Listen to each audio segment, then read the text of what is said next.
food trucks are out. I can smell the onions. Yeah, you're smelling the Mahoney burger Smells from amazing. Floyd's. The food truck's right there. No rain, no sun, but no rain, which is good news. And let's keep our fingers crossed that stays the case. Let's get into consumer and life. Third part of Island Grown. Third part, and a Mediterranean-like climate is helping a number of citrus fruits grow on Vancouver Island. In the final part of our series, Island Grown, tonight we're headed to North Saanich, where CTV's Amber Schinkel finds a lot less than an acre in size that's considered ground zero for Canadian citrus.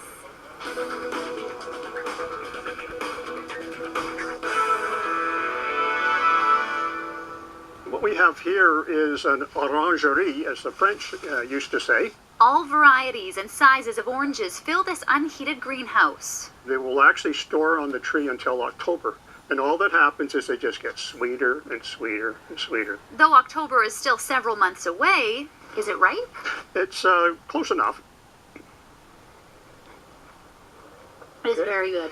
Beyond the walls of the greenhouse, orange trees aren't the only thing Bob Duncan is growing in his North Saanich nursery. It's 3/4 of an acre, and there's probably, I don't know, 600 or 700 trees on here. 3 decades ago, Bob started planting temperate fruits of all sorts, pears, cherries, apples, but wanted to expand. If you've seen it in Spain or Italy or Turkey or Greece or California, someplace like that, chances are you can actually grow them in our climate. He planted his first lemon tree outside in the ground more than 20 years ago. They're fine with 95% or more of our winter weather. During that other 5%, Bob employs a simple citrus protective system. I have Christmas lights on this tree, and I cover it with the floating row cover, which lets the sunlight through, but traps the heat of the Christmas lights. As with temperate varieties, Mediterranean fruit trees do best in the sunshine. Bob grows his against a south-facing wall. Well-drained soil and drip irrigation are also keys to success. Lemons can be picked every day of the year. They're unique in that regard. They have a very long bloom period, so you have lemons in different stages of development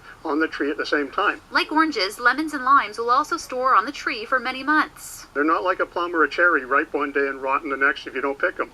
A pioneer in growing Mediterranean and other exotic fruit trees in Canada, he's still excited by new flora. Right here is actually a new thing. This is a yuzu.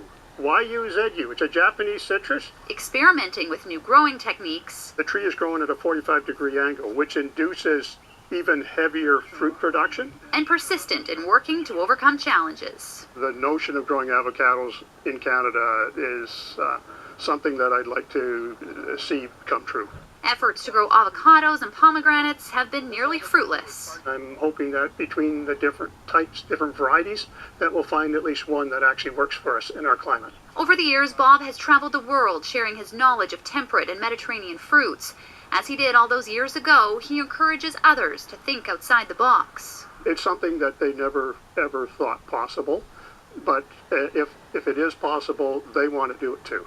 I mean, who wouldn't want to grow their own lemons and oranges? Amber Schinkel, CTV News, North Saanich. Island Grown, brought to you by VIEA Island Good. Recycled water bottles.